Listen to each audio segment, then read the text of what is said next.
আসসালামু আলাইকুম। ভেক্টর অধ্যায় থেকে আমরা আরেকটি প্রশ্নের সমাধান করব। প্রশ্নটি হলো, দেখাও যে ভেক্টর অপারেটর ক্রস গুণন ভেক্টর অপারেটর ফাই ইকুয়াল 0।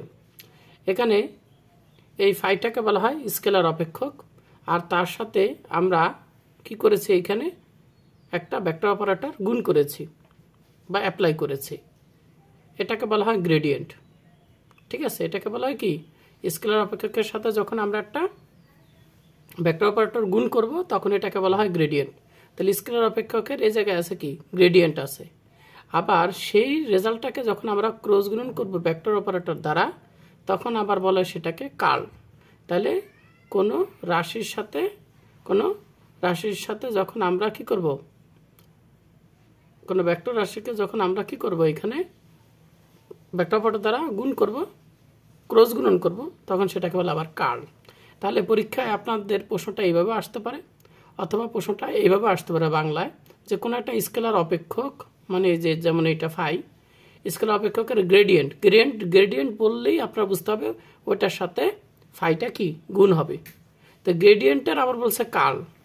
তাহলে গ্রেডিয়েন্ট করলাম ওই স্কেলার অপেক্ষকের, সেটার সাথে আবার কার্ল মানে কি, ক্রস গুণন করতে হবে ভেক্টর অপারেটর, এবং রেজাল্টটা হবে কি 0। পরীক্ষা দুইভাবে আসতে পারে। এজন্য আপনাদের কিন্তু প্রশ্নের ভিতরেই কিন্তু আমি 1.5 মিনিট নষ্ট করলাম এটা বুঝাতে গিয়ে। আচ্ছা, এবার আসেন আমরা পড়ার ভিতরে আসি। যে আমরা জানি ভেক্টর অপারেটর কি, del by del x, del by del y, del by del z. I j k একক ভেক্টর বরাবর কি 3টা উপাংশ। এখন স্কেলার অপেক্ষকটা ফাই হলে, স্কেলার অপেক্ষকটা কি ফাই হলে আমাকে ধরে নিতে হবে। যদি পরীক্ষা এটা না আসে, তখন তো আপনাকে এইটা আসলে আপনাকে ধরে নিতে হবে, তাই না? তাই আপনি এটা আসুক এটা আপনি ধরে নেবেন। ঠিক আছে, কোন স্কেলার অপেক্ষক ফাই হলে, তাহলে আমাকে আগে ফাই, এই স্কেলার অপেক্ষকের কি বের করতে হবে, অপেক্ষকের আগে গ্রেডিয়েন্ট বের করতে হবে। আর এটা সমাধান করতে গেলে আমাকে আগে গ্রেডিয়েন্টই আগে করতে হবে। তাই ফাই এর গ্রেডিয়েন্ট মানে কি, ভেক্টর অপারেটর গুণ ফাই। ঠিক আছে, তাহলে ভেক্টর অপারেটর কোনটা, এইটা, আর ফাই হলো কোনটা, এইটা। তাহলে ফাইয়ের সাথে এটা গুণ মানে কি, তাহলে ফাই দ্বারা একবার এটার সাথে গুণ, ফাই দ্বারা এটাকে গুণ, ফাই দ্বারা এটাকে গুণ, কারণ ফাই এইটার 3টা অংশের সাথে গুণ হবে। আর আপনি চাইলে আগে ভেক্টর অপারেটর এইটা আগে লিখে পরে ফাইটা এখানে ইনটু আকারে রেখে তারপরে গুণ করে এই লাইনটা করতে পারেন, অসুবিধা নেই কোনো। আচ্ছা, এখন এই মানটা আমি পেলাম, এখন এই গ্রেডিয়েন্টটা আমি পেলাম, গ্রেডিয়েন্টকে আবার কি করতে হবে, ভেক্টর অপারেটর দ্বারা গুণ করতে হবে, তাই না?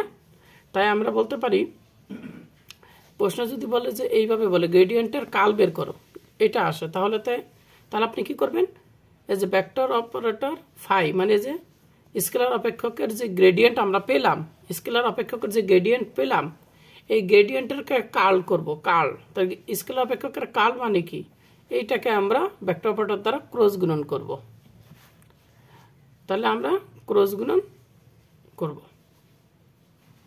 ক্রস গুণন করলে আমি কি দেখতে পাচ্ছি, ক্রস গুণন আমি যদি করি তাহলে এইটা মানে কত, এটা মানে হলো del by del x, del by del y, del by del z. আর এটার মান কত, এইটা, এই যে বসিয়ে দিলাম। তাহলে আই জে কে, এই 3টা একক ভেক্টর বরাবর এদের উপাংশগুলো বসিয়ে দিলাম। এখন আমাদের কি করতে হবে, এটা কিন্তু নির্ণায়ক বা ডিটারমিনার বলে, এটা এখন আমরা করব। এটা একেবারে সহজ, এর আগে করেছেন।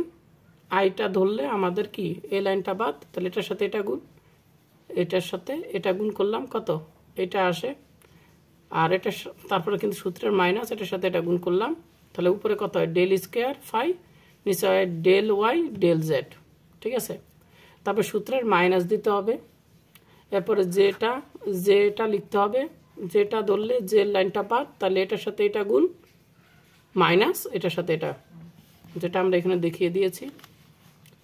এরপর দেখেন আবার যখন কে ধরবো, তখন আমাদের কি হবে, কে এর লাইনটা বাদ দিলে এবার এটার সাথে এটা গুণ, বিয়োগ এটার সাথে এটা গুণ, যেটা এখানে আমি লিখে দিয়েছি।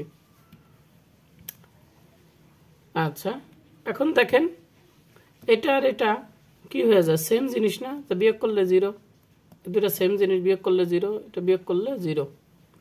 তাহলে আমাদের লাস্টে রেজাল্টটা 0 আসে। সুতরাং দেখা যাচ্ছে স্কেলার অপেক্ষকের গ্রেডিয়েন্টের কাল কি 0। ঠিক আছে, ন্যাশনাল ইউনিভার্সিটি কিন্তু এখন খুবই কঠিন হয়ে গেছে। তো দেখা যাচ্ছে যে এইটা না এসে এইভাবে দিতে পারে। তা আপনি যদি প্রশ্ন বুঝতে না পারেন তাহলে উত্তর লিখবেন কি? তাই একটু চোখ কান খোলা রেখে প্রশ্নের উত্তর করবেন।